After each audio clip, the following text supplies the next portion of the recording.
Hello friends and welcome. Today we're going to talk about patch 7.31b. It just came out. It's pretty short so we can actually run through everything. Mana cost reductions now stack diminishingly. That's the first one. This is mainly targeted at null talismans, which a lot of people were buying. I think it's fairly deserved.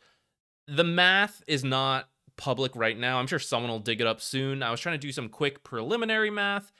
If you're buying like 2 or 3 null talismans, it's not too noticeable, the difference between what it was before and now. So I think if you were a normal hero buying like, say, 2, you're fine. It's really when you were buying like 5 or more, 6 really, that I start to notice more of a diminishing returns. Now, of course, up to 2 or 3, there is a slight difference, but really not too bad, especially depending on the cost of your spell because the game does some rounding. So for the most part, most people are still fine buying the 2 null talismans, but Storm Spirit should probably do a different build rather than, say, 5 null talismans and an arcane blink, but maybe he still will. It'll just be a little worse than last time. I think this is a fine change. Boots of Bearing tuned down a little bit, so the unslowable duration, which I kind of forgot to mention so much in the last video, it's now going down by half a second. So this is pretty useful, can let you get people out of slows that they were being affected by, boost them up, get through it. Orchid is going to be a little more expensive, so they nerfed it down, and it was a little too good. A lot of people were buying it, so now kind of increasing the cost again. It's still open to more heroes. I think that's overall good for the item, but the cheapness of it combined with the cheapness of other items was making it a little too powerful. Brigands Blade, I'm honestly not sure if this is a buff or a nerf, guys. So prior to this change, it was magical damage, which is good for dealing with high physical damage heroes, or sorry, high armor heroes, because you kind of circumnavigate that with magic damage. But it didn't lifesteal, it didn't crit, it didn't do any of that because it was like magic damage. Counted into the damage of your attack, but magic and your attack was physical. I don't really understand how that works entirely and still one physical like damage number. This is some like mechanics things here that I am not clear on. And depending on the mechanics, turning it to physical damage might be a nerf because it's now more affected by armor, which physical resistance tends to be higher than magical resistance.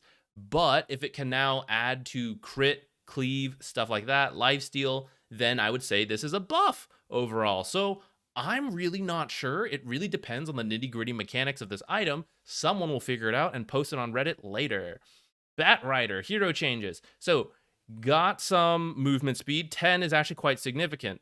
The shard is now going to be literally 50% worse. Or sorry, no, yeah, 50% worse. What am I saying? So now it's only a 50% chance to apply Sticky Napalm on attack. I think that's still pretty good for core Batrider, but maybe won't be the build. It'll just be something you do in the right circumstances.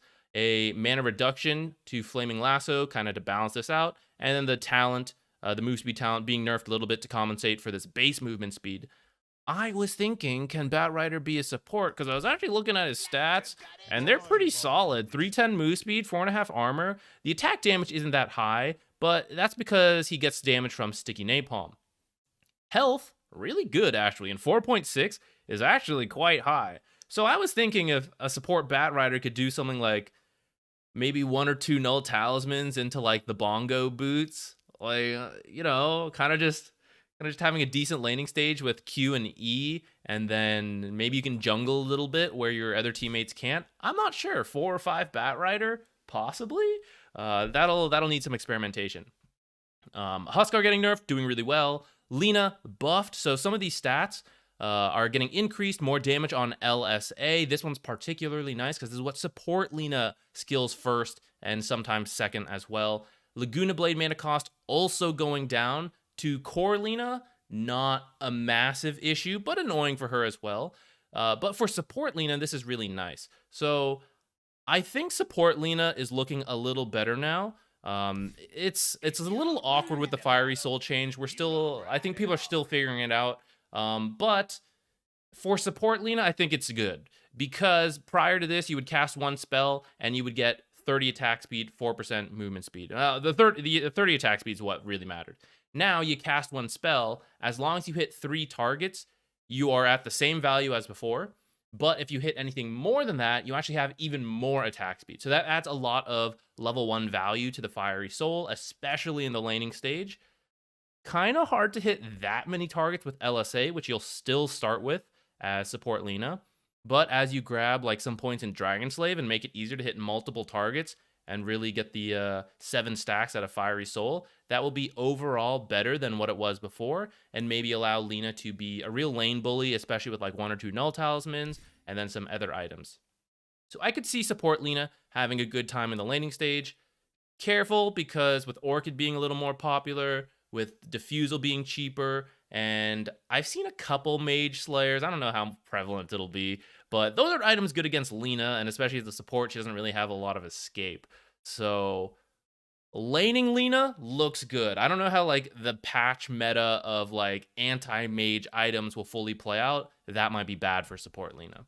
Lone Druid getting nerfed. He was really strong. Another nerf to Lycan Wolves, because they changed the way the wolves do damage, and so it was a little too strong. And in fact, a lot of summon heroes were too strong. Meepo was too strong. Morphling was a little weak, so getting buffed. Naga, they fixed her Riptide. It was really bad the way it was before. Now, just between her and her illusions, there needs to be 6 auto attacks, and from my understanding, they all count together into one thing, so they don't reset on the same target sort of deal.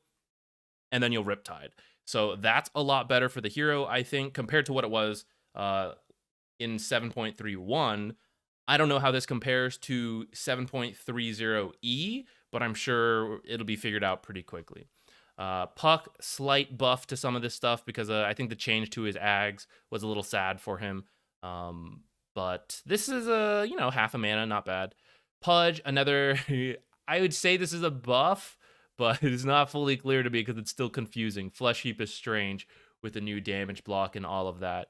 But the duration's going down, the mana cost is going a little down, and the cooldown is going down as well. So I'd say this is overall a buff. I'm still not sure if that's what he needs.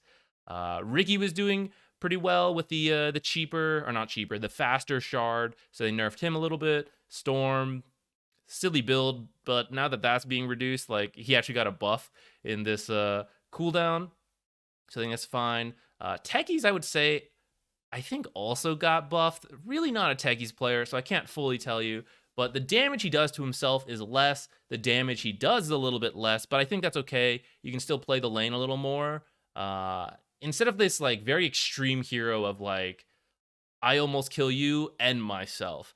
It's like, I kill you a little less, but I also kill myself a little less. And that makes it more of a normal hero rather than someone who like, both people are repeatedly dying and coming back to lane. It's like very bizarre, but very unique to Techies. So I don't know how you take that.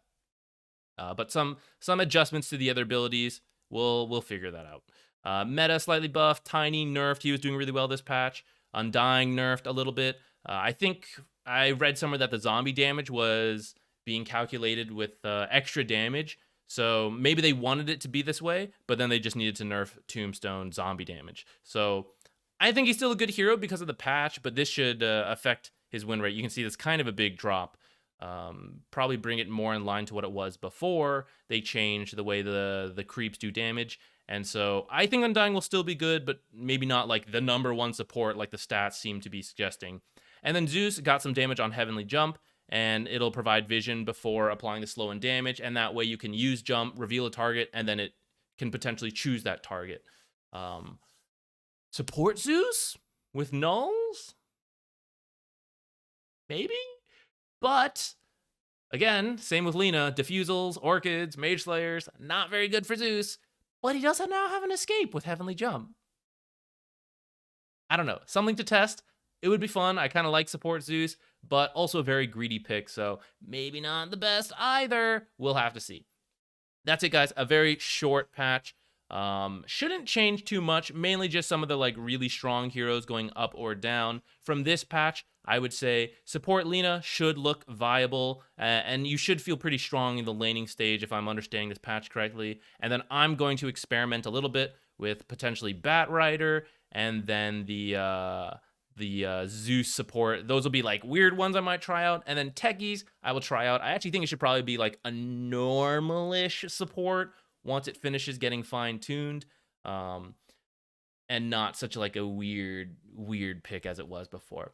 So that's it for this patch, guys. Thank you for watching. I don't know if it was that insightful because it was so short, but yeah, there. Bye.